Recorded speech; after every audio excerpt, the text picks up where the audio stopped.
están ustedes? Ya hemos retomado el tiempo de las entrevistas. Todos nos estamos acostumbrando a que vía telemática podemos hacer las cosas. Y aquí en Quinta Visión tratamos de hacerla en esta entrevista a fondo que semana a semana hacemos con diferentes personas que indudablemente le interesan a usted. Hoy quiero entrevistar a un exintendente que hoy día acaba de ser nominado por su partido como precandidato a alcalde de Viña del Mar. Para mí es un gusto conversar con don Raúl Celis Montt. ¿Cómo le va, don Raúl? Muy bien, Rodrigo. Muchas gracias por la invitación y un gusto verlo bastante sano, atendida a las circunstancias del momento sanitario. Gracias. Sí, igualmente digo yo, pero hay que cuidarse, sin duda alguna hay que cuidarse porque esta cosa uno no sabe cómo viene ni cómo lo pilla. Pero hay que cuidarse también de meterse en cosas que son tan peligrosas como la pandemia. Yo miraba su nominación como candidato a alcalde de Viña y decía, pero me acordé de lo que vi una vez en La Moneda cuando asumió Ricardo Lago Escobar, que la señora Escobar de Lago en una silla de ruedas, de repente la lleva, ¿y en qué te metiste, hijito? Yo no sé si su mamá o su papá le dirá, pero mi pregunta va por ahí, don Raúl. ¿Por qué me metí? ¿Por qué Sí, acepté? ¿en qué se metió? Meterse a la competencia, a tratar de ser precandidato, ganar una primaria y después tratar de ser alcalde de una ciudad tan compleja como Viña. Bueno, lo que pasa, Rodrigo, es que la gente habitualmente lo que uno escucha, lo que uno lee en los grupos de WhatsApp es la descalificación de la política, la descalificación de la gente que participa en política, como que fuera pura gente inepta, pura gente que vive de la política. Y entonces a mí me parece que lo obvio en esos casos es demostrar una señal contraria, que sí hay gente que se dedica a otras cosas, que puede vivir de otras cosas y que está dispuesta a hacer el sacrificio. Eh, no solamente uno tiene que quejarse, sino que dar el ejemplo de que independientemente de los costos que uno pueda asumir. Eso por una parte. Y por otra parte, en la vida creo que uno, así como existen derechos y obligaciones, las personas tenemos derechos y obligaciones, creo que es una obligación cuando las cosas están mal, tratar de colaborar en mejorarlas. Y A esa es ver, mi intención. pero mire, yo tengo buena memoria. Hace Sí. 50 años, hace 50 años, el 4 de septiembre de 1970 fue electo Salvador Allende. Y el 4 de septiembre de 1973, en el último desfile que se hizo de los partidarios, había uno con un letrero que decía, este es un gobierno de miércoles, pero es mi gobierno. Su gobierno hoy día está desprestigiado por sus propios partidarios. Los grupos de WhatsApp que usted, yo y todo el mundo que tiene de diferentes lados. Es una vergüenza como se enfrenta hoy día. No hay apoyo para el gobierno. Y por eso yo le pregunto, usted se está metiendo en un barco que hace agua por todos lados. ¿Por qué? A ver, es que el barco de la municipalidad es distinto al buque o crucero del país. La elección municipal es una elección mucho menos partidista, en mi opinión, que las elecciones nacionales. Yo en la postulación a la alcaldía no tengo ninguna relación de ninguna especie con el gobierno. A mí lo que me va a interesar es que la ciudad progrese, que la ciudad prospere. Ahora, si el gobierno camina bien o mal, es una cosa completamente independiente. Las razones, efectivamente lo que usted dice es cierto, en los grupos WhatsApp, de WhatsApp mío, que en general son de gente de centro derecha, las críticas al gobierno son implacables. Pero para mi gusto no es lo mismo lo que ocurre a nivel nacional con un gobierno con muy poca popularidad, con lo que debe ocurrir a nivel comunal, porque las necesidades, los requerimientos son totalmente distintos. Ok, pero por mucho que, vamos a Viña del Mar, por mucho que hayan demandas, denuncias, gente que ataque a la alcaldesa Virginia Reginato, ella es un personaje. Ella por sí sola saca el doble o el triple que algún senador que está vigente y que varios diputados de la región. Ella tiene una fuerza política, ella con su personalidad muy, muy fuerte, por encima de toda crítica, todo, muy fuerte. Y reemplazarla en eso, en la gente, requiere un alto grado de conocimiento de la gente por usted. Y por supuesto me imagino que ella apoye al candidato de su sector que gane la primaria. ¿Cómo ve usted ese desafío? Porque viniendo después del plebiscito y viniendo todo lo que pasa en Chile y lo que ha pasado y lo que puede seguir pasando, es complejo asumir también, retomar la rienda de los caballos que necesita para ganar esta carrera. Absolutamente. A ver, primera cosa, efectivamente, Virginia Reginato tiene una votación y un carisma que no corresponde a la gente de centro-derecha, va mucho más allá de los colores políticos. Es imposible, prácticamente imposible, encontrar a alguien con esas cualidades en Viña del Mar. De manera que estoy de acuerdo con usted en que es un fenómeno político, por llamarlo de alguna forma, la COTI.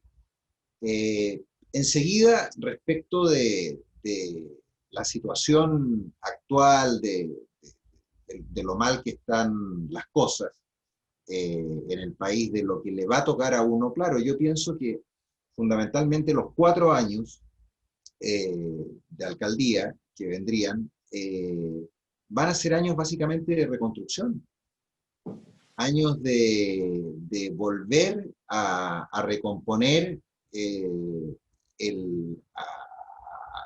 a Viña del Mar, revitalizar la actividad más importante que tiene, que es el turismo, volver a hacer funcionar a los restaurantes, los hoteles, el comercio, tratar de bajar las tasas de cesantía, en fin, va a ser una labor fundamentalmente de reconstrucción, creo yo, después de este terremoto de la pandemia que probablemente va a seguir por un buen tiempo más. Las elecciones en abril deberían todavía estar afectadas fuertemente por la pandemia. Pero Ahora, bueno, la gracia son las cosas difíciles también, por Rodrigo. O sea, ok, nuevamente pero, volvemos a lo mismo de antes. La gente se queja de mi sector, se queja porque los candidatos no les gustan. Bueno, yo digo, ok, estoy dispuesto a ser candidato. Y enseguida está esto de la obligación. Bueno, no a ver, solamente estoy dispuesto, sino que en circunstancias difíciles. pero exploremos en su visión. Usted no se puede quedar ajeno a que el 25 de octubre va a haber un plebiscito y, y en el plebiscito se elige apruebo o rechazo, convención mixta o convención constituyente, y, y en el sector, en su sector, en la gente que usted necesita traer más otro, se están viendo disensos como lo que se pasa con Lavín, que no son disensos, pienso que son como estrategia política, pero Lavín y Longueira, hay mucha gente que dice que va a votar por el apruebo, como su hermano, diputado por esta ciudad, y que usted necesita que lo apoye para conseguir también los votos de todos lados. Entonces, ¿cuál es su postura en esto, en relación al plebiscito? Mire, esto es la misma postura que tienen las Fuerzas Armadas cuando se habla de ir a la guerra. Los principales opositores de ir a una guerra son, en general, las propias Fuerzas Armadas porque saben cuáles son los costos. a mí como abogado, el camino de una asamblea constituyente o de una comisión constituyente o como la quieran llamar, no es el camino que está reglamentado en la ley. El camino reglamentado en la ley para las modificaciones, para las reformas constitucionales, está en la propia Constitución. Entonces, a mí me parece que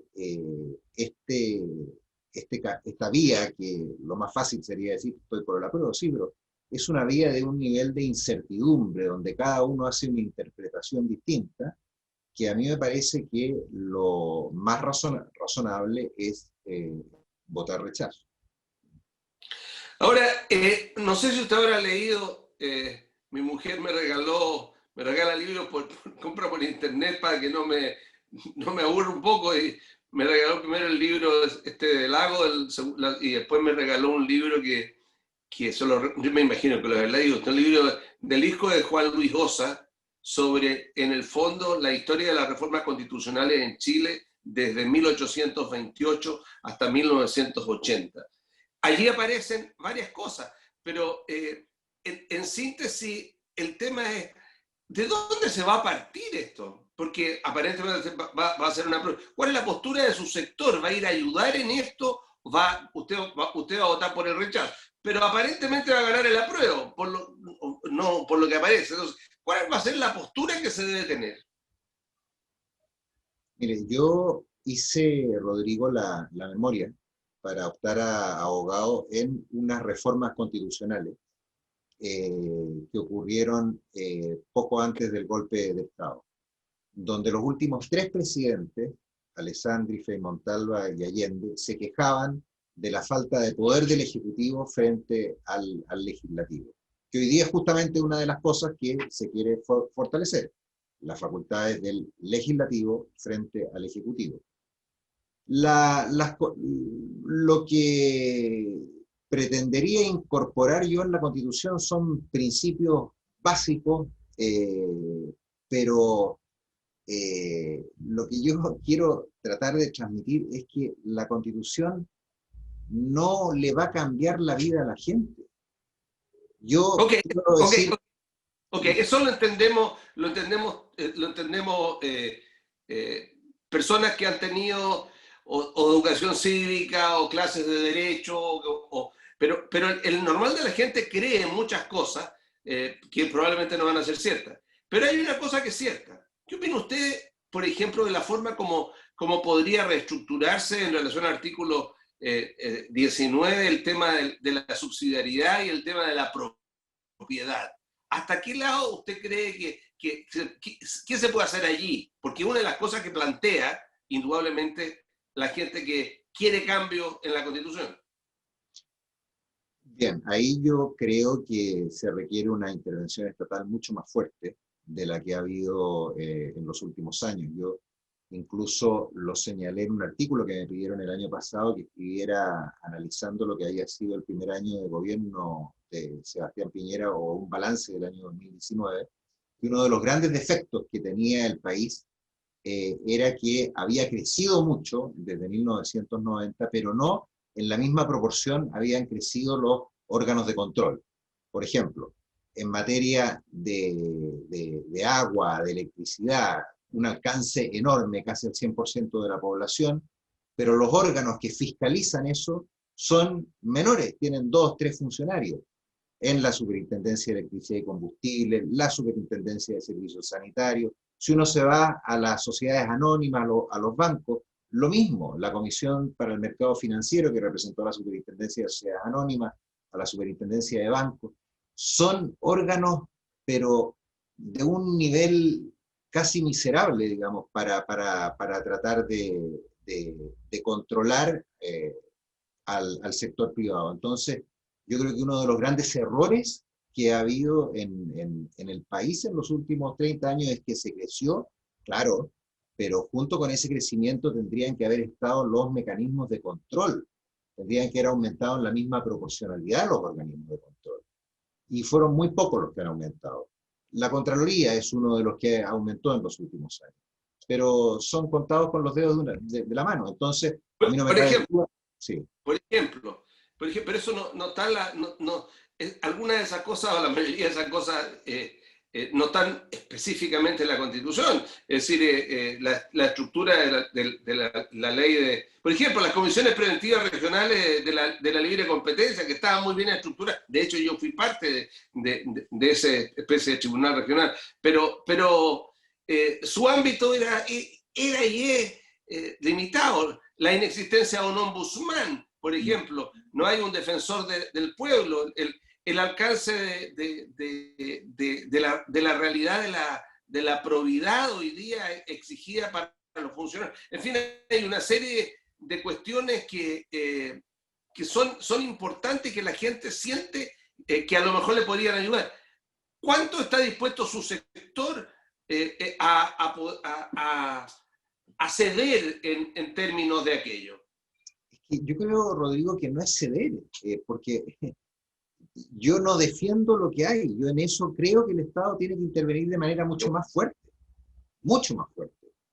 Y eso lo dije hace un año y por escrito. Se está publicado en el Mercurio a propósito de analizar lo que había sido el año 2019 y particularmente el estallido social. Creo que tiene que haber una intervención mucho más fuerte en los mecanismos de control, pero además si uno piensa en el mundo del futuro, con todos estos sistemas de eh, tecnificación, de trabajo a distancia, con la mejora de la tecnología, yo creo que van a haber también muchos sectores que van a ir quedando postergados y van a quedar fuera del mercado laboral, para decirlo en términos más simples. Entonces, probablemente ahí se va a requerir una participación también mucho más activa del Estado en cuanto a las prestaciones mínimas para asegurar a las personas. Así como está este ingreso mensual garantizado, por decirle, las pensiones básicas solidarias, yo creo que van a ser un punto fundamental. El acceso a la salud, también fundamental, a una buena educación. El Estado obviamente tiene que participar mucho más, sobre todo en sociedades como las que yo creo que va a haber en 20, 30 años más, donde un porcentaje importante va a quedar prácticamente marginado, fuera, porque no va a Ok, tener las competencias para batirse en ese mundo. porque esta entrevista se me fue como si estuviera entrevistando al candidato a constituyente, Raúl Celi Montt, porque, y realmente me gusta conversar este tema. Pero usted quiere ser alcalde de Viña, alcalde de la ciudad con la mayor cantidad de campamentos y tomas nuevamente, alcalde de una ciudad en la cual el funcionamiento de una serie de prebendas que le da al Estado como el casino no funcionan, se producen déficits. El casino no está funcionando desde hace mucho tiempo y ni quién sabe hasta cuándo va a funcionar. Y una ciudad con muchísimos problemas y en que su turismo, como usted bien lo dice, está en un tremendo signo de interrogación. ¿Por qué debería su sector o usted ganar una primaria y ser el candidato y ser alcalde de Viña?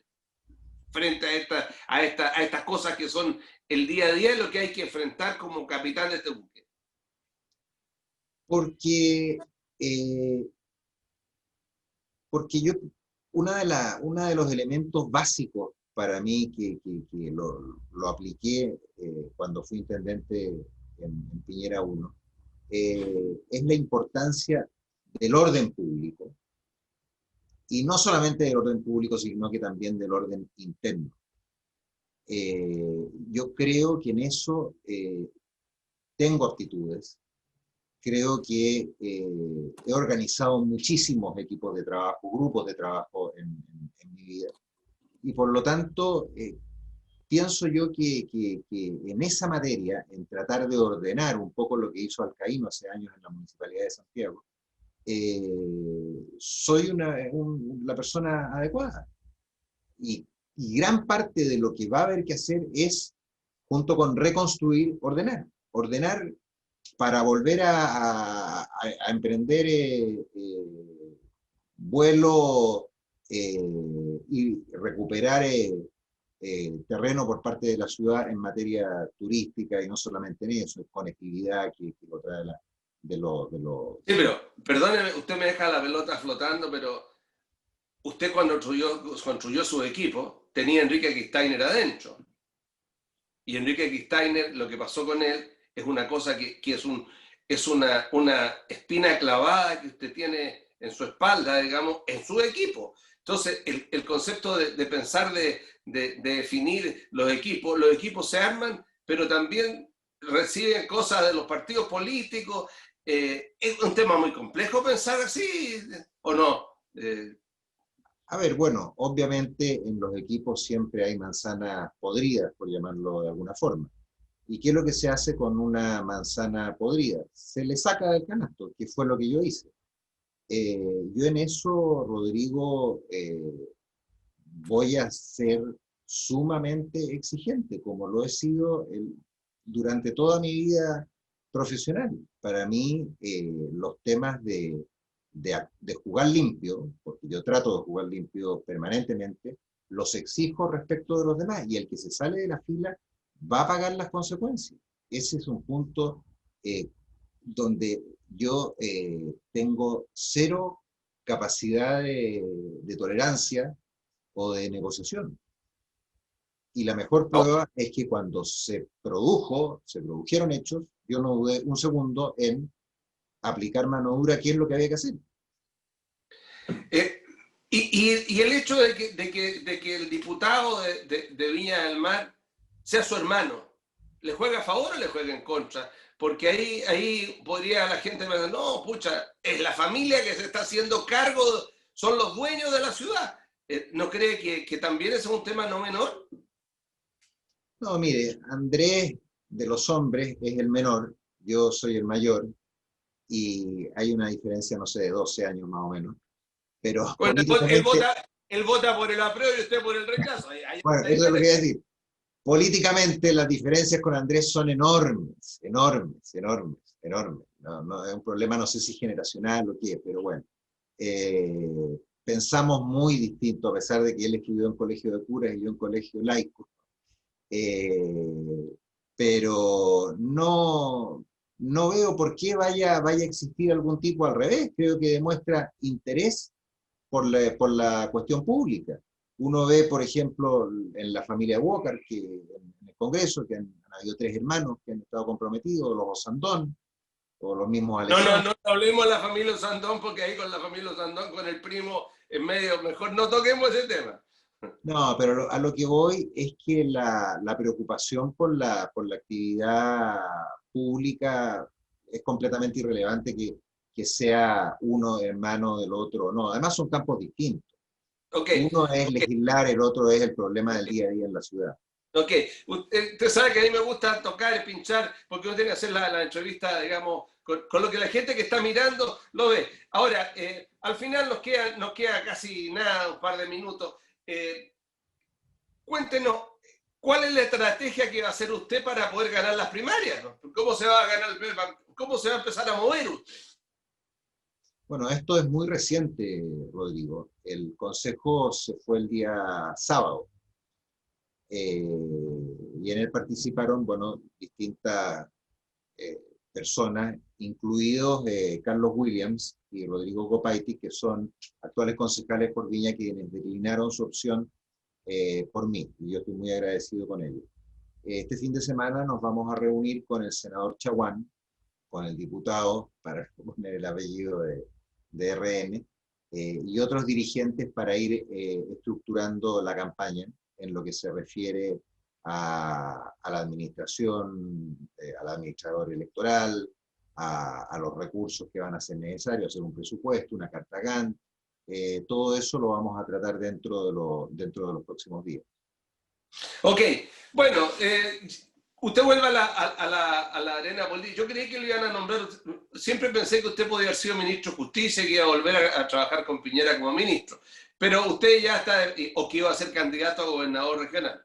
Pero usted está metido ya ahora como candidato, precandidato a alcalde de la Municipalidad de Viña, así que espero de que nos volveremos a ver y a encontrar. Agradecido de verlo también y qué bueno que toda su familia esté bien y le deseo el mejor de los éxitos, pues, ex intendente, y volveremos a conversar, espero, en un futuro muy próximo.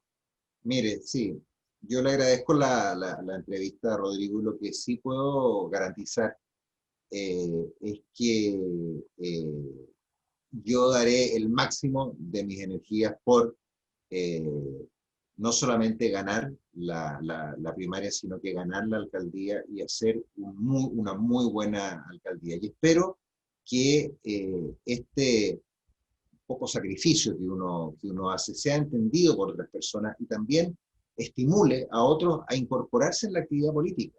No es posible que todos se anden quejando siempre de la actividad política, pero no participan. Es muy fácil.